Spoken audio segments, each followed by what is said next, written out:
कितने बच्चे हैं मेरे स्कूल में? 20,000 बच्चों में 600 यतीम, 700 ऐसे बच्चे जिनके वालिद ने वालदा को छोड़ दिया, तो 700 बच्चे ऐसे कि उनके माँ या बाप को सीरियस इलनेस है, या कैंसर के शिकार हैं, या किडनीज खराब है।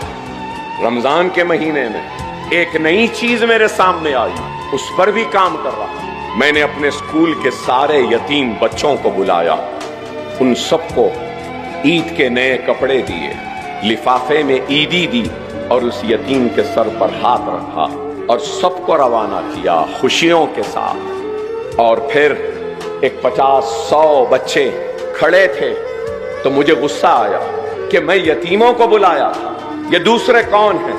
और गुस्से में गया और चीख कर कहा, यतीमों को बुलाया था, अगर इसमें कोई यतीम है जिसका बाप मर गया है तो हाथ उठाए। तो सिर्फ 2 उठाए 50 में से। मैंने कहा चलो 2 इधर आ जाओ, बाकी लोग क्यों खड़े हैं? मैंने तो नहीं बुलाया था ना। तो उसमें से 2 लड़कियां मेरे गुस्से को देखकर रोने लगी। मैंने पूछा क्यों रो रहे हो? तो 2 लड़कियां रोते रोते कहने लगी, अकबर भाई हमारा बाप जिंदा है, लेकिन 12 साल हो गए हमारे बाप ने हमारा पुरसाने हाल नहीं जाना। 12 साल हुए हमने उनको नहीं देखा, उसने हमको नहीं देखा। हमारे पास ईद के लिए कपड़े नहीं है, कोई नहीं है। हमारी माँ घरों में बर्तन मांजती है। हम यतीम नहीं हैं, लेकिन यतीमों जैसी जिंदगी गुजार रहे हैं। मैं आगे बढ़कर उन रोती हुई बच्चियों को अपने गले लगा लिया और कहने लगा, बेटी मुझे माफ कर दो, मेरे गुस्से को माफ कर दो, तुम फिक्र न करो, तुम्हारा बाप अकबरुद्दीन ओवैसी की शक्ल में जिंदा है।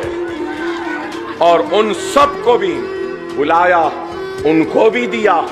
उनको देने के बाद जब उनसे ईद मिलने के लिए गया तो और एक चीज सामने आई, शायद करने वालों के सामने ही आता, जिससे कराना है अल्लाह दिखाता। फिर एक 4-5 बच्चियां आई और उन्होंने कहा, हम वो बदनसीब हैं जिनकी माँ का इंतकाल हो गए।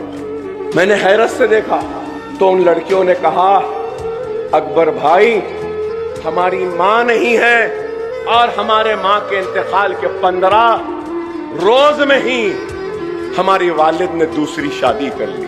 हमारी सौतेली माँ हमारा ख्याल नहीं रखती।